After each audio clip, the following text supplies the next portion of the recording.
Bonjour, bienvenue dans les vidéos du chapitre 19 du programme Crystal Clear Electronics 2. Dans les deux chapitres précédents, vous avez été initié au moteur à courant continu et aux bases de l'ingénierie de contrôle. À présent, nous allons aborder ces sujets en pratique. Nous allons mettre en œuvre le contrôle de la vitesse d'un moteur à courant continu. L'auteur de ce chapitre, qui sera également le présentateur, est Adam Sabou. Je souhaite également la bienvenue à tous, et merci Benz pour cette introduction. Si vous avez sauté les chapitres 17 et 18, ou si vous ne vous en souvenez que vaguement, veuillez les parcourir, car ce sujet s'appuiera sur eux. La théorie du contrôle et l'ingénierie de contrôle sont des disciplines complexes et exigeantes. Pour les comprendre et les maîtriser en profondeur, il faudrait posséder des connaissances en mathématiques de niveau universitaire, donc nous n'en effleurerons que la surface. Mais dans les vidéos qui suivent, nous allons vous montrer que vous pouvez mettre en œuvre des régulations en boucle fermée simples sans connaissances mathématiques approfondies. Commençons. Les tâches d'ingénierie dans leur essence même commencent toujours par la définition précise et exhaustive de ce que l'on souhaite accomplir. Ceci s'appelle un cahier des charges, un document fondamental et essentiel. Dans ce cas précis, il est le suivant. Nous voulons régler la vitesse d'un entraînement à engrenage, qui est relié à un moteur électrique, à une valeur donnée et spécifiée, et ce, à l'aide d'un microcontrôleur. Il est important de noter que l'arbre d'entraînement est soumis à une charge qui varie de façon aléatoire et imprévisible, ce qui ajoute une complexité supplémentaire à la tâche d'ingénierie. Avez-vous une idée d'où un tel contrôle de vitesse est utilisé dans la vie quotidienne? Pour ne citer que les exemples les plus courants, il y a le tapis roulant de caisse, qui fonctionne à une vitesse donnée, quel que soit le poids ou la quantité de marchandises sur le tapis. Par exemple, les escalators et les trottoirs roulants fonctionnent à une vitesse constante, quel que soit le nombre de personnes dessus. Les ventilateurs de refroidissement pour CPU et GPU dans les PC et les ordinateurs portables voient leur vitesse contrôlée par le système afin d'assurer un refroidissement efficace et silencieux. Ou encore, prenez les voitures équipées du régulateur de vitesse. Celles-ci maintiennent la vitesse de rotation des roues définie par le conducteur, quelles que soient les conditions de la route ou le vent. Regardons maintenant les appareils électroménagers. Les machines à laver à onduleurs de nouvelle génération seront à la même vitesse, quelle que soit la quantité de linge et d'eau qu'elles contiennent. De plus, les climatiseurs, pompes à chaleur et réfrigérateurs modernes à onduleurs régulent la vitesse du compresseur en fonction de la demande de refroidissement pour une utilisation efficace de l'énergie. Ou, par exemple, les roues des aspirateurs robots sont contrôlées en vitesse, ce qui les aide à cartographier avec précision les pièces qu'ils nettoient. En plus de ces applications du quotidien, le contrôle de la vitesse et de la position est largement utilisé en robotique, dans la fabrication et les machines-outils industrielles. Comme vous pouvez le voir, il existe de nombreux domaines où un contrôle précis de la vitesse est nécessaire. Dans notre exemple pratique, nous allons simplement contrôler la vitesse, puis examiner les limites de cette méthode. Ensuite, nous résoudrons le même problème avec un régulateur P, puis avec un régulateur PI, où nous verrons l'énorme avantage du contrôle en boucle fermée par rapport au contrôle en boucle ouverte. Pour commencer, mettons en place notre système afin de rendre la tâche plus facile à gérer. Pour cela, vous aurez besoin des outils suivants. Une carte de développement Nucleo F446, une breadboard avec des boutons et un afficheur, un moteur à courant continu avec encodeur et réducteur, un panneau de commande moteur, une alimentation de 5 volts, quelques fils de connexion et un petit tournevis pour brancher les fils. Vous pouvez trouver la description détaillée du câblage dans la vidéo 4 du chapitre 17. Si vous avez suivi les vidéos dans l'ordre, vous avez exactement ce montage. Si vous avez démonté le circuit depuis, revenez à la vidéo précédente et remontez-le. Vous pouvez également utiliser un convertisseur comme celui-ci pour connecter le circuit d'alimentation, en branchant le circuit d'alimentation d'un côté et en fixant les fils de l'autre côté à l'aide des borniers à vis. Vérifiez toujours la polarité de ces convertisseurs. Bien que ce convertisseur soit marqué d'un symbole indiquant quelle partie de la borne est positive et laquelle est négative, nous ne savons pas si le fabricant l'a marqué selon la convention du centre négatif ou du centre positif. Il est donc préférable de mesurer avec un multimètre. Avant d'alimenter le panneau, assurez-vous que le câblage est correct, en particulier l'affichage. Un câblage incorrect peut endommager votre équipement. Voyons maintenant ce que signifient, dans cet exemple, les concepts introduits au chapitre 18. Commençons d'abord par le concept de système. Dans ce cas, l'ensemble du système physique est composé des éléments suivants: la centrale électrique, le réseau de transport et de distribution d'électricité, le panneau électrique de chaque maison, le tableau de disjoncteur, la prise murale de 230 volts, l'alimentation de 5 volts, la carte de développement Nucleo avec microcontrôleur, sa sortie PWM et son entrée d'encodeur pour la vitesse du moteur, le pont en H de commande du moteur, l'unité de moteur électrique avec notre moteur à courant continu à aimant permanent, le réducteur fixe et notre encodeur à capteur à effet Hall, ainsi que la charge elle-même sur l'arbre. À titre d'exemple introductif, considérons un problème de régulation de vitesse. Le contrôle en boucle ouverte, en termes simples, consiste à donner des commandes à votre système sans vérifier le résultat de l'exécution. Imaginez que vous essayez de traverser un niveau de Super Mario les yeux fermés.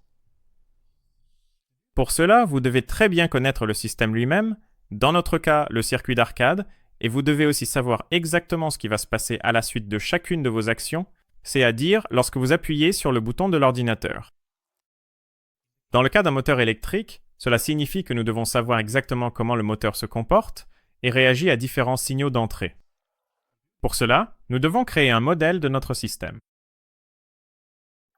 Le modèle est une représentation simplifiée de notre système qui nous permet d'omettre les caractéristiques qui ne sont pas importantes ou significatives pour nous. Cependant, il faut veiller à conserver tous les paramètres nécessaires.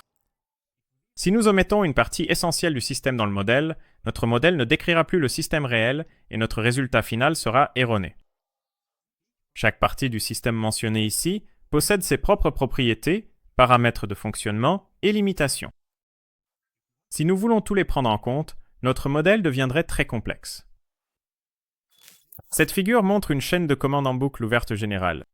Il est très important de noter que par modèle, nous entendons principalement le modèle du système asservi. Le contrôleur lui-même et les capteurs ne sont pas inclus. En ingénierie de contrôle, le système asservi est appelé une section. Nous allons donc maintenant modéliser cette section. Le reste de la chaîne de commandes sera abordé plus tard. Lors de la création du modèle, la liste des exigences rédigées précédemment est d'une grande aide, car elle décrit la tâche à accomplir et indique ce dont nous avons absolument besoin. De quoi s'agit-il dans ce cahier des charges?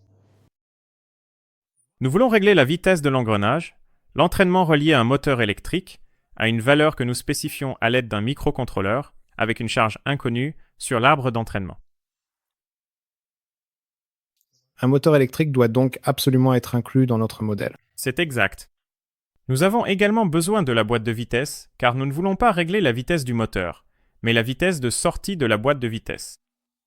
Dans ce cas simple, il n'y a pas d'autres éléments dans le modèle. Nous négligerons par exemple la limite de production d'énergie de la centrale électrique qui peut atteindre des milliers de mégawatts, les pertes du réseau de distribution électrique, la limite de courant de nos disjoncteurs et même la limite de puissance de notre alimentation 5 volts.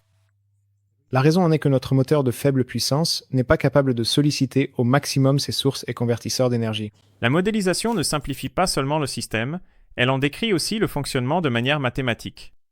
Ici, sans autre développement, nous supposons que les relations suivantes s'appliquent à la tension aux bornes et au couple d'un moteur à courant continu, où U est la tension aux bornes du moteur, Ra est la résistance de l'enroulement du moteur, I est le courant du moteur, Kφ est une constante propre au moteur, Oméga est la vitesse du moteur et M est le couple du moteur. En d'autres termes, la tension aux bornes d'un moteur est le produit de deux termes.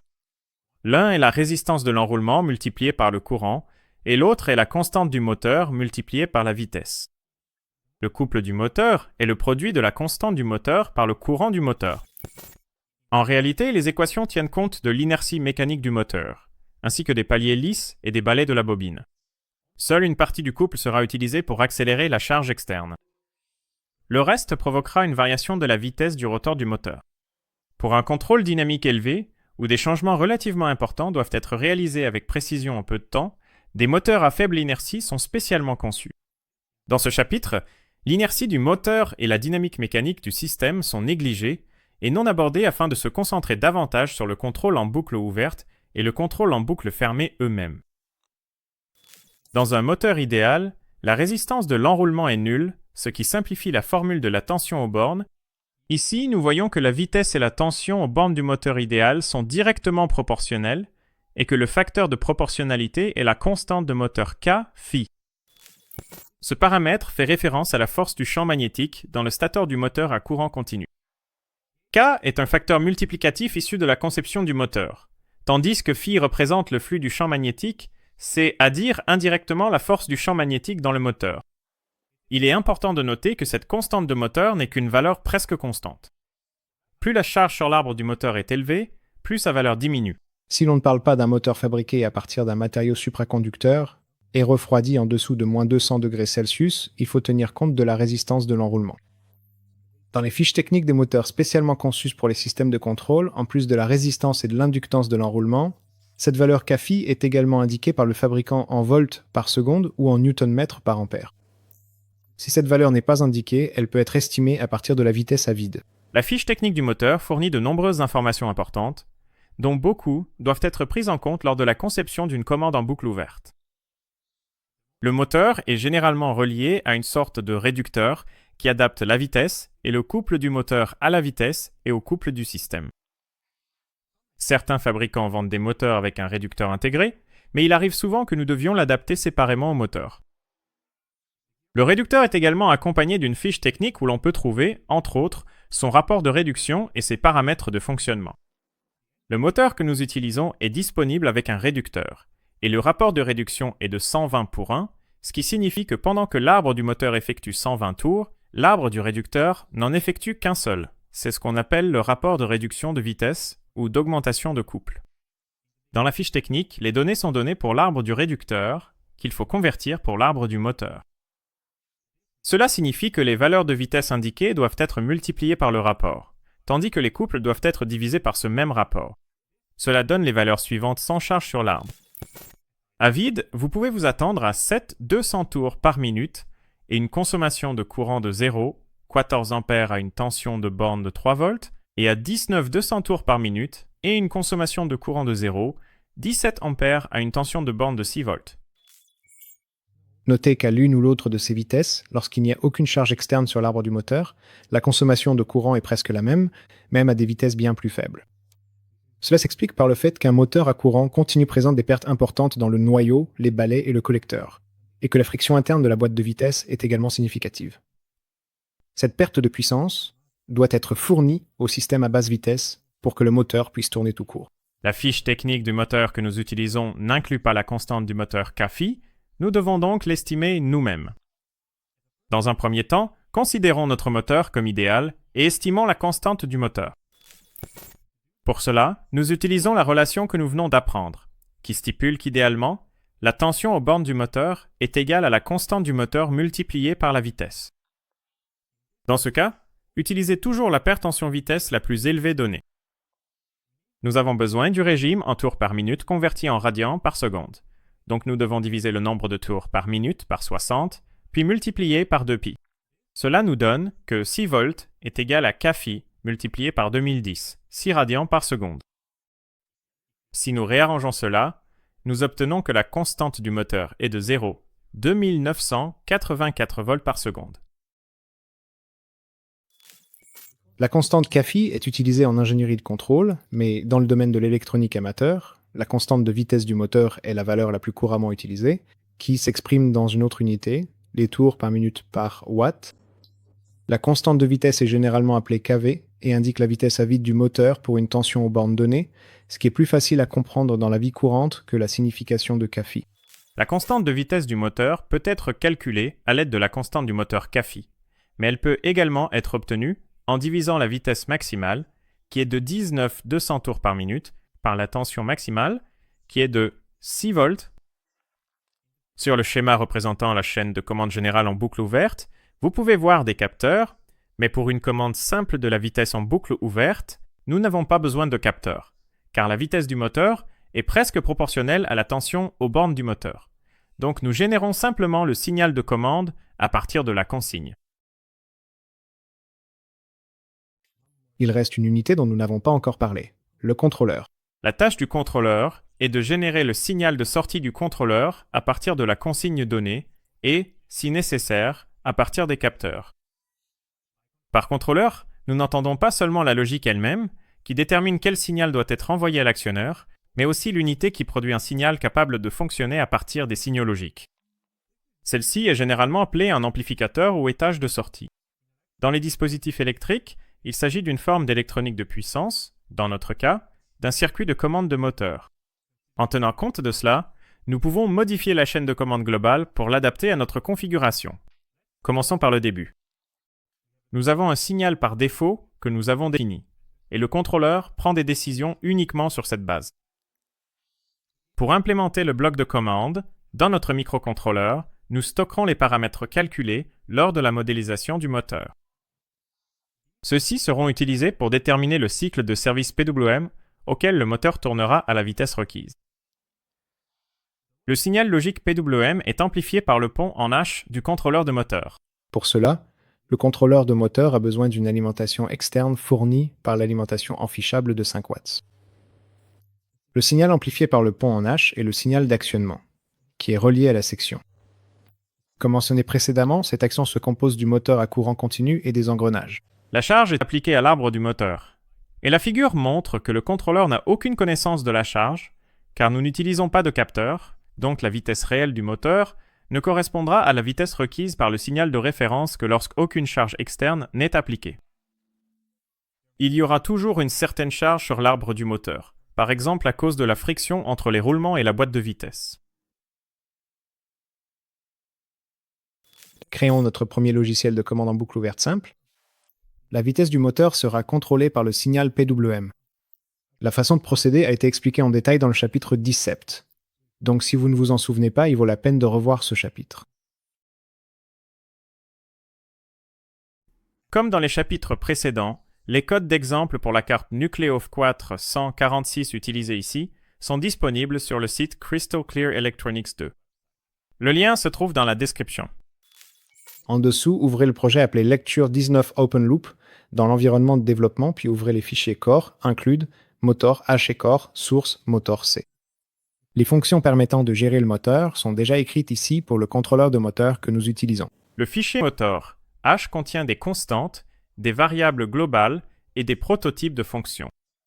Ici, par exemple, nous pouvons utiliser les paramètres de tension d'alimentation du moteur et de régime moteur à la tension d'alimentation pour spécifier la valeur de la tension d'alimentation et la vitesse à vide du moteur en cas d'alimentation. À partir de ces paramètres, le contrôleur calculera le signal PWM à appliquer à la sortie pour atteindre la vitesse de rotation souhaitée du moteur. Ou, par exemple ici, nous pouvons également spécifier le rapport de réduction du moteur avec le paramètre de rapport de réduction du moteur. En descendant, nous trouvons des variables globales, telles que motor PWM duty, qui stocke le cycle de service du signal PWM sur une zone mémoire de 16 bits, où 0 correspond à un cycle de service de 0% et 6055535 à un cycle de service de 100%. Ensuite, vous pouvez trouver les variables encodées speed RPM et output speed RPM. La première indique la vitesse mesurée par l'encodeur sur l'arbre du moteur et la seconde indique la vitesse de l'arbre de sortie du réducteur. Nous n'avons pas besoin de l'encodeur pour mettre en œuvre la commande, mais nous l'utiliserons à des fins de vérification, afin d'obtenir une image plus précise de la vitesse réellement définie par le signal de base. Ouvrez maintenant le fichier main C et faites défiler vers le bas jusqu'au code d'initialisation de l'IHM après l'initialisation des périphériques. Cette fonction va effectuer la configuration de l'affichage et des boutons, puis la fonction d'initialisation du moteur procédera à la configuration initiale du moteur. Dans la boucle InfiniYon, nous mettons d'abord à jour notre signal de base avec la fonction HMI Update RefSpeed en fonction de la position des boutons poussoirs, puis nous utilisons la fonction MotorSetOutput SpeedRPM pour définir le signal PWM correspondant. Si nous ouvrons la définition de la fonction, nous pouvons voir qu'ici nous effectuons uniquement des calculs simples, des multiplications et des divisions en fonction des paramètres donnés. Nous ne mesurons rien. Cela termine notre contrôle, après quoi seules les fonctions HMI Update Chart et HMI Update Display, qui servent à afficher les données à l'écran, sont exécutées. Et après 100 millisecondes, notre boucle recommence. Chargez le code d'exemple sur la carte de développement et voyez ce qui s'affiche à l'écran.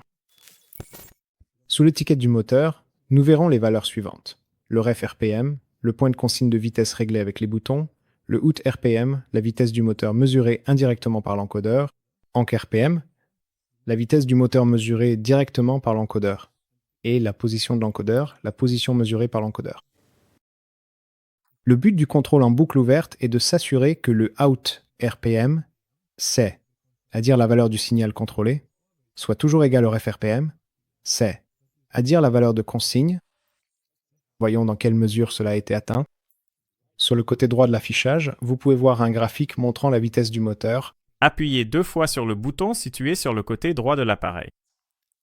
Cela règle la référence à 40 RPM et le moteur commence à tourner. Dans cet exemple, les boutons fonctionnent comme suit. Les boutons gauche et droit diminuent ou augmentent la valeur de la consigne de 20 RPM, tandis que les boutons du haut et du bas modifient la valeur de la consigne d'un seul RPM. Et le bouton séparé, tout au bout, vous permet de réinitialiser la consigne à 0. Faites varier la consigne par palier de 20 RPM.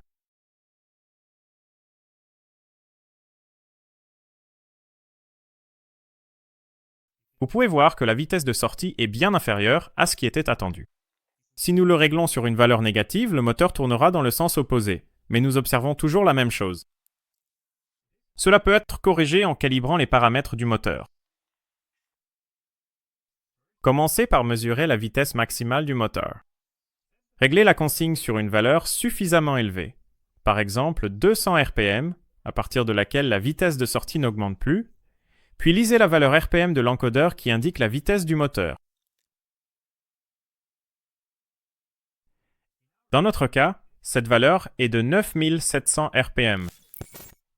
Ensuite, à l'aide d'un multimètre, mesurez soigneusement la tension aux bornes du moteur au niveau de la borne verte.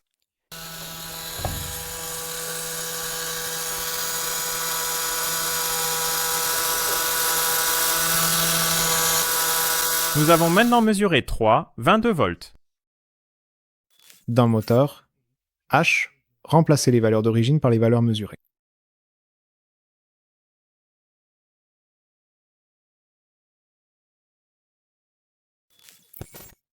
Téléversez le logiciel modifié et effectuez quelques mesures.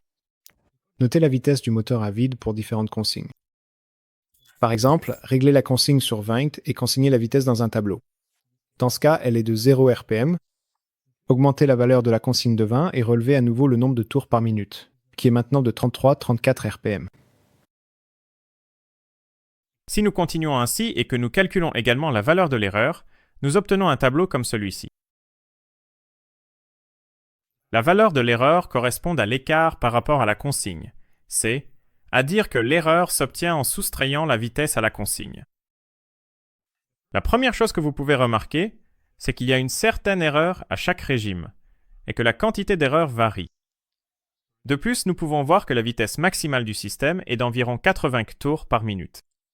Même si nous réglons une consigne plus élevée, le moteur ne peut pas tourner plus vite. Ce phénomène s'appelle la saturation du système, qui se produit lorsqu'une limite physique est atteinte. Dans ce cas, le couple moteur-réducteur avec l'alimentation de 5 volts peut atteindre ce régime maximal. Tout cela est très bien, mais jusqu'à présent, le moteur n'a été testé qu'à vide, sans aucune charge supplémentaire. Voyons ce qui se passe lorsque nous chargeons le moteur. Il existe plusieurs façons de charger le moteur. Par exemple, en enroulant un fil fin autour de l'arbre du moteur et en suspendant un poids à son extrémité, ou en montant une petite poulie sur l'arbre du moteur que vous pouvez freiner avec vos mains. Mais si vous n'avez pas d'outils supplémentaires, vous pouvez charger le moteur à main nue. Dans ce cas, cependant, il est conseillé de régler le moteur à une vitesse plus basse afin d'éviter tout risque de dommage accidentel. Réglez le paramètre par défaut à 40 tours par minute, puis chargez le moteur. Nous sommes surpris de constater que la ligne indiquant la vitesse du moteur n'est en réalité pas une, mais deux. Une ligne indique la consigne et l'autre ligne indique la vitesse réelle du moteur. Remarquez que la charge a fait chuter considérablement le nombre de tours par minute, passant de 34 à 5 ou 10 tours par minute, mais il peut descendre jusqu'à 0. Lors des tests du programme d'exemple, nous avons constaté qu'en l'absence de charge, notre moteur maintenait la vitesse définie par la consigne après calibration, avec une erreur réduite. Cependant, sous charge, par exemple lorsque l'arbre était maintenu, la vitesse diminuait. Ceci s'explique par le fait que le contrôleur ne connaît pas l'ampleur de la charge et ne peut donc pas en tenir compte dans ses calculs. Cela pourrait être amélioré si nous pouvions, d'une manière ou d'une autre, mesurer la charge sur l'arbre du moteur. Nous pouvons le faire avec une cellule de couple, mais un tel équipement est coûteux et sensible. D'après les équations du moteur, il est clair que le couple de charge est proportionnel au courant du moteur.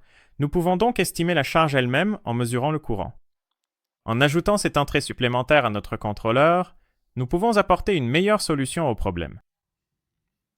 Cela découle de la conception théorique de la commande en boucle ouverte. Et nous avons vu que notre régulation ne peut être suffisamment précise que si les paramètres du modèle ne sont pas seulement calculés, mais aussi mesurés avec précision. Cela nécessite souvent des instruments coûteux et peut prendre beaucoup de temps. De plus, il peut être nécessaire d'étendre notre modèle en utilisant des relations et des entrées supplémentaires afin de rendre le fonctionnement plus précis, ce qui peut compliquer la commande au-delà d'un certain niveau. Dans cette vidéo, nous avons découvert la théorie de la commande en boucle ouverte et nous l'avons mise en pratique. Dans la vidéo suivante, nous examinerons comment cela fonctionne et ce qui différencie une commande en boucle fermée. Restez avec nous d'ici là. À bientôt. Au revoir.